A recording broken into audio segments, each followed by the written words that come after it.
Whilst developing their new Power Rangers game, these developers thought, let's not make it an action beat 'em up kind of thing, let's, in fact, make a Mario Kart clone. Welcome to the Worst Racing Games, the internet series where you guys suggest different racing games that you think are terrible, and then I play them, review them, and rank them. So last week we were looking at European Street Racing for the PC, which was a very dull and boring Team 6 developed street racer. Was it their worst? No, so at least that's a win. So this week we're actually steering far away from modern platforms, all the way back to the SNES. Allow me to introduce to you Power Rangers Zeo Battle Racers, which was a 1996 Power Rangers kind of kart racer. It was developed by Natsume Co. and was published by Bandai America. Now, Natsume Co. are now actually known as Natsume Atari, and in their early days worked on a variety of licensed games, especially for the Power Rangers, but also this fantastically titled Spanky's Quest. Anyway, since 2013 they've been Natsume Atari and have worked on such games such as Iodine Chronicle Rising. So, as the title would suggest, this game was based off of the Power Rangers Zeo series, or Zeo Generation, I guess you could call it. The Zeo series supposedly aired on Fox Kids from April to November of 1996. So, let's just say this was 4 years BK, and that's before Cledge. So yeah, today we are playing Power Rangers Zeo Battle Racers, which, let's face it, is shamelessly a Mario Kart clone for the SNES. Now, I'll be so real with you guys, I was never really a big Power Rangers fan growing up. I watched a couple of the seasons in the mid-2000s, I could not tell you which ones they were. I think there was one with dinosaurs, I don't know. Anyway, I only had a couple of action figures, so for the most part it kind of passed me by. So you can rest easy knowing that this will not be a nostalgia-biased review, because I don't really care about the Power Rangers. So first of all, let's talk about the menu design, because for me that seems to be the best starting point when talking about literally any video game in terms of reviews. So, the menu is literally just a black screen with the Power Rangers logo and then your options, which is 1 player, 2 player, or options. Obviously I selected 1 player because there is only one Cledge and I do not have anyone else to play it with at this time. So then you get 3 more options, and that is race, time trial, or versus CPU. So versus CPU is basically the equivalent of single race. I'm not going to explain time trial to you guys because, you know, come on now, how many episodes of this series are we in? And then race, which is actually like the championship mode. Anyway, so yeah, the menu is very basic, but this is a 1996 Mario Kart SNES clone, so I wasn't really expecting too much from it. But it at least gets the message across as to what the game's trying to sell. Now, moving on over to the character select screen, and you know what, this one's actually alright. It's got this almost futuristic techie vibe to it, with the characters and stats displayed in a grid, and the background just simply has the racing checkered flag. Each character also has a fairly nicely drawn character art on the right, which is always nice to see. Now, something to bear in mind is that this has been upscaled a couple of times in the emulator just to make it look a little bit nicer on the eyes, because playing it regular size would not look good on any screen bigger than maybe a mobile phone. Anyway, in terms of characters on offer, of course you've got a few different Power Rangers. You've got the red, the blue, the yellow, the pink, the green, and then the gold, which I thought was the Black Ranger, but apparently it's not, it's gold, because there's a little bit of gold on there. So then looking at my top, does that make me the White Ranger?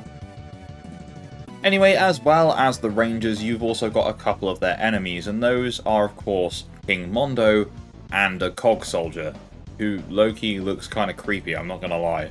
And whilst we're on the topic of what the game has to offer, there are also 16 race courses which are split into 5 different tracks. So 16 layouts on 5 different biomes, basically. Each character has a different stat level for acceleration, speed, and grip. Initially I went with the Gold Ranger, but that very quickly went downhill. So after learning that my playstyle was in fact being I went with the Green Ranger because he had more grip.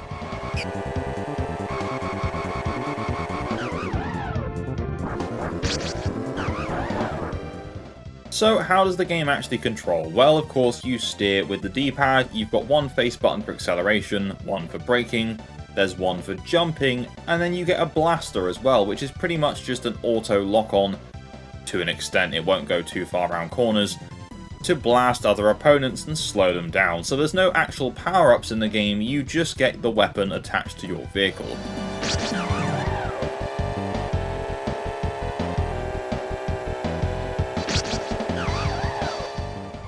Now, as far as I know, based on the characters that I've played, every vehicle just gets a blaster that kind of locks on. I don't think there's any variation to that.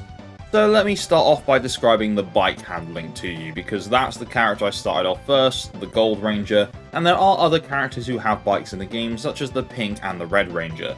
Now, to me, it does feel like low-key that the NPC characters kind of cheat, because there's no way that they could take corners the way that they do later on in the game, versus how I was on the same kind of vehicle.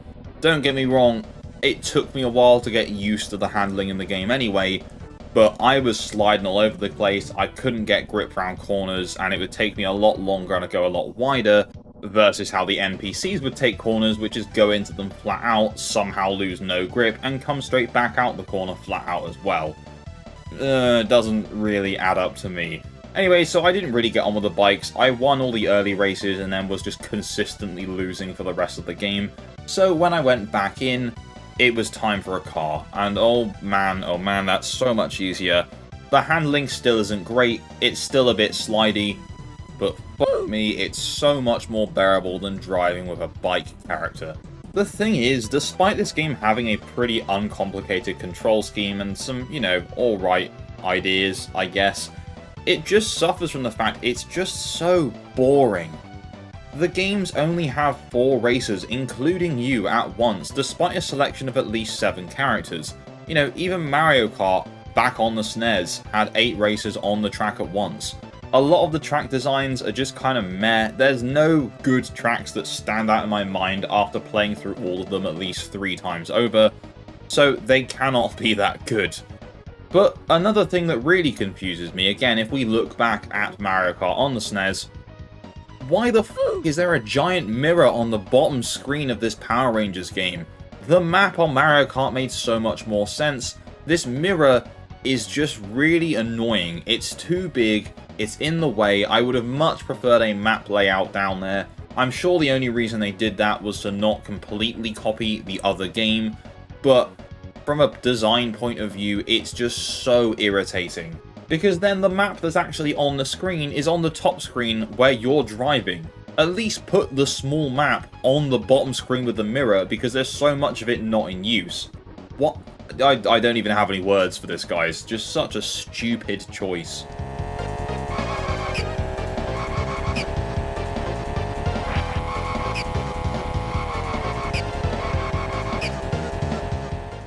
One thing I do quite like about this game is the high score system. I mean, it's very old school, basic high score stuff, but the faster lap time you set, well, the higher score you're gonna set. And you can put your initials in at the end, and it will keep a track of all those high scores. I know that's something very simplistic, but it just takes me right back into those old school games. Very cool stuff. And also, I always find it funny, because it's always, obviously, 3 letters for initials, so I can never actually write Kledge. From now on, you shall call me Kludge Gaming. Kludge? Kludge? I don't know. I just want to circle back around to the fact that this is called Battle Racers, right? But there's almost no battling in the game.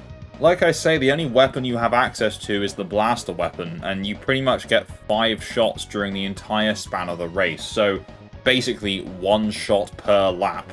There's no refills or pickups, it's just those 5 rounds, and then that's it. You have to wait until the next race. It kind of feels like the devs couldn't really decide between just racing or weapons, and then just made this very weird and almost pointless compromise between the two. Now, in terms of visuals, I have to say the graphics in this game are very flat. I mean, flat even by SNES standards. Sometimes it's impossible to see roadside walls until you're basically right next to them because of how flat this game is. The actual character models themselves are alright. I quite like the artwork that's on the character selection menus, But overall, this is just a very, very bog standard looking, kind of cheap Super Nintendo game, and I don't really think there's any other way I can describe it.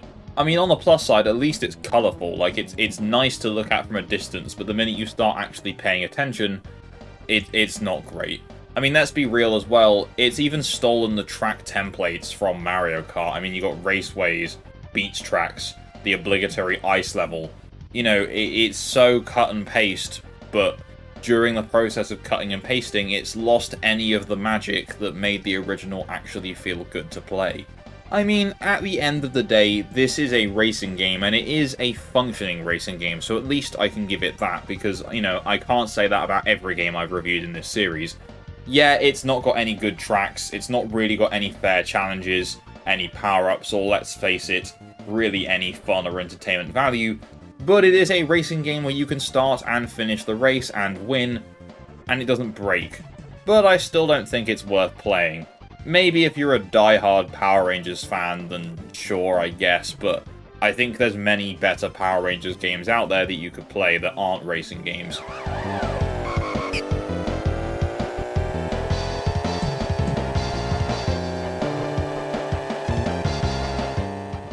Alright, so let's have a look at how this game scored in terms of its critical response, and well, I can't really find anything. So if we look to some user-based places like Game FAQs, well, that has a 2.5 out of 5 star from users, and over on Moby Games it's got a 3.2 stars out of 5. The general consensus is that this is a very generic Mario Kart clone with a Power Rangers skin slapped on. I mean, I've said it probably 100 times in the last 10 or so minutes. So of course, with there being almost no critical response, there's not going to be any sales figures either, so I can only guess that this game did not sell particularly well. Interestingly enough, speaking of genres which aren't really relevant to the Zeo era of Power Rangers, they also got a pinball game for the PS1, so how strange. Anyway, now the time has come to rank Power Rangers Zeo Battle Racers on our worst racing games tier list. Honestly, this game is, like, it's fine, it functions, it's just janky, it's kind of ugly, but it works. So for me, I think Power Rangers is going to join European Street Racing in the rubbish tier. It's not quite good enough to be meh, and it's certainly not bad enough to put it any lower than rubbish, so yeah. So let's pop it in the rubbish tier. And so that brings us to the end of our look at Power Rangers Zeo Battle Racers. Let me know in the comments down below, what do you guys think of this game? Have you played it before? Are you going to go and check it out now you've seen this video? And as always, if you have a suggestion for a game you want to see in this series, pop that in the comments as well. If you enjoyed this video, please don't forget to leave a like, and if you haven't done so already, subscribe and tap that bell for notifications to stay up to date with my future uploads. A massive shout out to my Patreon subscribers for the continued support, and all I really have left to say is thank you and goodbye.